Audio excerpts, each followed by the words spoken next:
Saya merasa hidup saya tidak ada gunanya. Sudah sebulan ini, saya selalu merasa sedih setiap hari.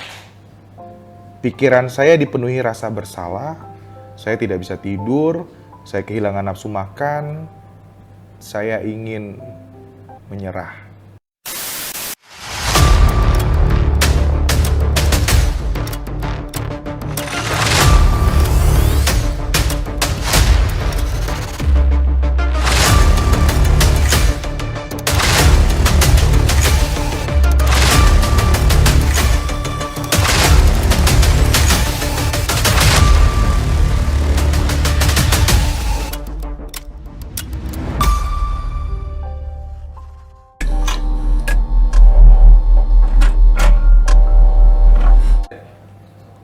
Halo semua, kawan Ricci, balik lagi di channel YouTube-nya Ricci Wijaya. Dan kali ini kita ada di segmen Readings Corner.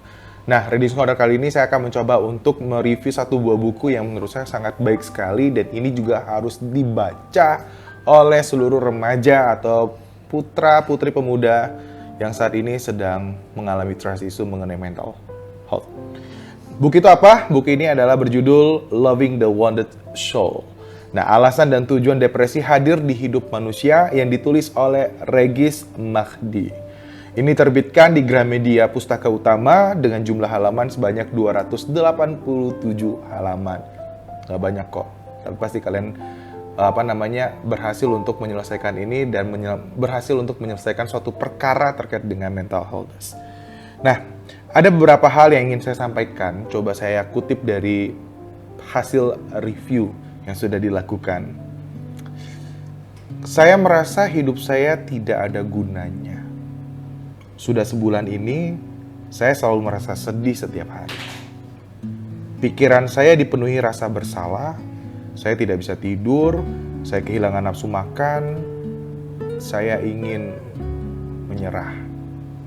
Kurang lebih itulah yang dialami oleh orang-orang depresi. Nah, terkadang juga kita sedikit tidak menyadari ya bahwa ternyata saya mengalami depresi. Cuma menurut kita ini masih wajar. Dan depresi itu apa sih, teman-teman semuanya? Depresi adalah penyakit mental yang sangat mengganggu, bahkan dapat memunculkan keinginan untuk mengakhiri hidup. Sayangnya di tengah pergulatan dengan depresi, banyak stigma di masyarakat yang melabeli para pengidapnya sehingga mereka mengalami kesulitan untuk mendapatkan pertolongan. Kurang ibadah, mentalnya lemah, sampai disebut sebagai orang gila. Padahal sesungguhnya depresi tidak sesederhana itu. Banyak sekali faktor yang mempengaruhinya. Buku Loving the Wounded Soul ini mengupas depresi secara mendalam dan komprehensif. Mulai dari gejala depresi, relapse, ya kambuhnya depresi itu sendiri, hingga faktor-faktor yang mempengaruhi depresi. Apa saja faktornya? Pertama, terkait dengan gender. Perempuan lebih rentan depresi dibandingkan laki-laki, tapi laki-laki yang lebih banyak mengakhiri hidupnya. Yang kedua, mengenai intelijensi. Orang pintar dan high achiever itu lebih rentan dengan depresi. Yang ketiga, masalah kepribadian. Ekstrovert juga bisa depresi. Keempat, HSP, highly sensitive persons, itu lebih rentan dengan depresi.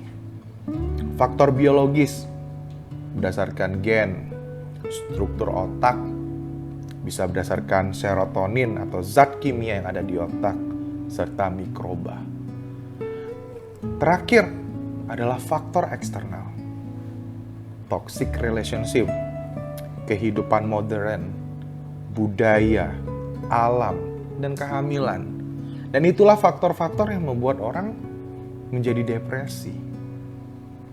Yang menarik dari buku ini yang harus teman-teman pahami adalah selain menjelaskan konsep psikologi khususnya depresi secara ilmiah, penulis juga menceritakan pengalamannya. Pengalamannya secara personal sebagai penyintas depresi kronis. Sehingga buku ini mudah dipahami bagi kita semua, bahkan oleh orang-orang yang tidak paham mengenai istilah-istilah dalam depresi ataupun mengenai kesehatan mental. Penulis merupakan lulusan Master of Global Mental Health dari Universitas Glasgow, Irlandia. Co-founder dari Pijar Psikologi atau startup yang berfokus pada penyediaan informasi dan konsultasi psikologis gratis untuk masyarakat. Beliau juga sebagai dosen psikologis dari Universitas Surabaya, lalu juga pernah mengalami depresi kronis sejak remaja. Banyak istilah ilmiah dalam buku ini juga dijelaskan oleh penulis dalam bahasa yang sangat sederhana. Dan ada tabel dalam daftar istilah beserta penjelasannya. Buku ini cocok sekali dibaca oleh para penyintas depresi, caregiver, yang memiliki orang terdekat yang sedang mengalami depresi atau sekedar untuk memahami depresi agar lebih aware lagi terhadap kesehatan mental. Sekarang kita semua tahu bahwa depresi tidak dapat dianggap sepele. Maka dari itu, mulai aware-lah terhadap kesehatan mental. Jika ada orang terdekat atau malah kamu sendiri yang merasakan ada sesuatu yang tidak wajar dengan kesehatan mental kamu, maka lekaslah mencari bantuan profesional. Jangan melakukan self-diagnosis. Sekian review dari saya terkait dengan Loving the Wounded Soul, terkait dengan alasan dan tujuan depresi hadir di hidup manusia. Semoga teman-teman yang belum membaca buku ini tertarik untuk membacanya, karena saya sangat merekomendasikan sekali buku ini sebagai buku bacaan kita semua. Ya, dari penulisnya Regis Mahdi dan dapat dibeli di mana saja. Bagi kamu nanti yang ingin mendapatkan buku ini secara gratis, saya akan membagikan 2 buku kepada para subscriber dan teman-teman semua yang telah menonton tayangan ini. Jangan lupa untuk subscribe, like, dan share konten yang ada di dalam channel YouTube ini kepada siapa saja yang sekiranya menurut kalian bermanfaat.